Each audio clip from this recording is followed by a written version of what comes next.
Bienvenue dans Histoire, rêve et merveille. Prépare-toi pour un merveilleux voyage. Ouvre grand ton imagination. L'histoire peut commencer. Il était une fois, dans une petite maison, au bord d'un jardin fleuri, un garçon de 6 ans nommé Léo. Léo était un petit garçon très curieux. Un matin, alors qu'il s'apprêtait à sortir quelque chose, attira son attention. Juste devant sa porte, sous le paillasson bleu rayé qu'il connaissait par cœur, il y avait une chose étrange. En soulevant un peu le tapis, Léo découvrit une minuscule trappe en bois. Elle n'était pas plus grande qu'un livre, avec une petite poignée dorée. « Oh, mais je n'ai jamais vu ça avant !» s'exclama-t-il, les yeux brillants. La curiosité de Léo était plus forte que tout. Il tira sur la poignée et... clac! La trappe s'ouvrit en grinçant doucement. À l'intérieur, un minuscule escalier descendait vers l'obscurité. « Un escalier ? Sous mon paillasson ?»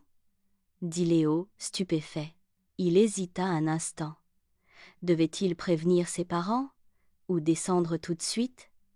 Son cœur battait vite, mais son envie d'aventure était encore plus grande. Alors, il prit son courage à 2 mains, glissa son doudou dans sa poche et se mit à descendre. Les marches grinçaient légèrement et une douce lumière dorée éclairait le chemin. Léo descendit longtemps, très longtemps, comme si l'escalier n'avait pas de fin. Finalement, il arriva dans une grande salle souterraine. Les murs étaient tapissés de pierres brillantes qui scintillaient comme des étoiles. Et au milieu se trouvait une porte ronde, avec une empreinte de patte gravée dessus. Léo posa sa main dessus, clic, la porte s'ouvrit toute seule. Derrière s'étendait un monde souterrain fabuleux. Un tunnel immense, décoré de lanternes suspendues, s'ouvrait devant lui.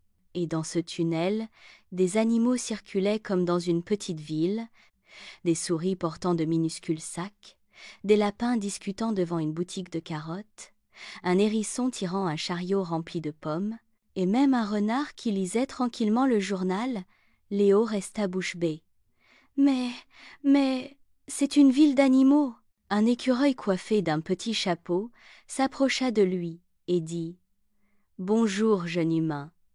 Bienvenue dans Terra Paillasson. Tu es notre invité spécial. » Léo cligna des yeux. « Terra Paillasson ? Oui, le royaume secret qui vit sous ton tapis, » répondit l'écureuil en souriant. Léo se laissa guider. Il traversa une place où des oiseaux chantaient sur une fontaine, passa devant un marché coloré où les étals débordaient de noix, de fruits et de champignons. Tout était minuscule, mais incroyablement vivant. Les animaux étaient ravis de le rencontrer. Un lapin lui offrit une carotte géante, un hérisson partagea une pomme bien rouge, et une chouette âgée lui fit goûter un thé chaud à la menthe des cavernes. Mais bientôt, Léo remarqua quelque chose d'étrange. Certains animaux semblaient inquiets. Ils chuchotaient entre eux, baissaient les yeux en le voyant passer. Alors Léo demanda « Que se passe-t-il ? Pourquoi tout le monde a l'air triste ?» L'écureuil baissa son chapeau et répondit « Ah, tu arrives à un moment difficile. Notre grande lanterne du tunnel, qui éclaire tout Terra Paillasson, s'est éteinte hier soir. Sans elle, bientôt, l'obscurité recouvrira la ville, et nous ne pourrons plus vivre ici. » Léo fronça les sourcils. « Mais on doit trouver une solution. » L'écureuil hocha la tête. « Peut-être que toi, l'enfant du dessus, tu peux nous aider. » Sans réfléchir, Léo accepta la mission. Il suivit l'écureuil jusqu'au bout du tunnel. Là, sur un grand socle de pierre, se trouvait une lanterne gigantesque, aussi haute que Léo, mais complètement éteinte. Une inscription était gravée en dessous. « Celui qui croit en la lumière du courage rallumera la flamme. » Léo posa sa main sur la lanterne.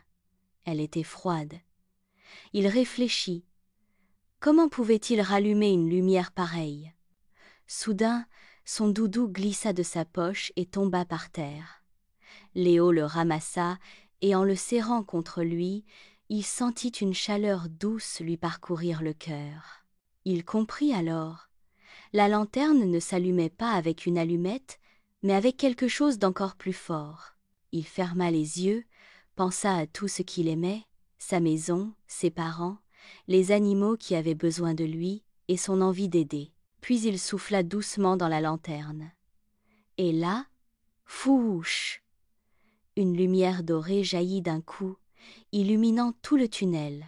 Les animaux applaudirent, sautèrent, dansèrent de joie. « Bravo, Léo! Bravo !» cria le hérisson. « Tu as rallumé la lumière de Terra-Paillasson » chantonna la chouette. Léo souriait, fier et heureux. Mais l'écureuil posa doucement sa patte sur son épaule. « Merci, petit humain. Mais il est temps pour toi de rentrer. Le monde du dessus a encore besoin de toi. » Léo hocha la tête, un peu triste de partir déjà, mais ravi d'avoir vécu une telle aventure. On le raccompagna jusqu'à la trappe. Avant qu'il ne remonte, tous les animaux lui firent signe de la patte. « Reviens quand tu veux, Léo, » dirent-ils en chœur. Il grimpa l'escalier, ouvrit la petite trappe et se retrouva devant sa porte, comme si rien ne s'était passé. Le paillasson était bien à sa place. Léo regarda autour de lui. Tout était normal.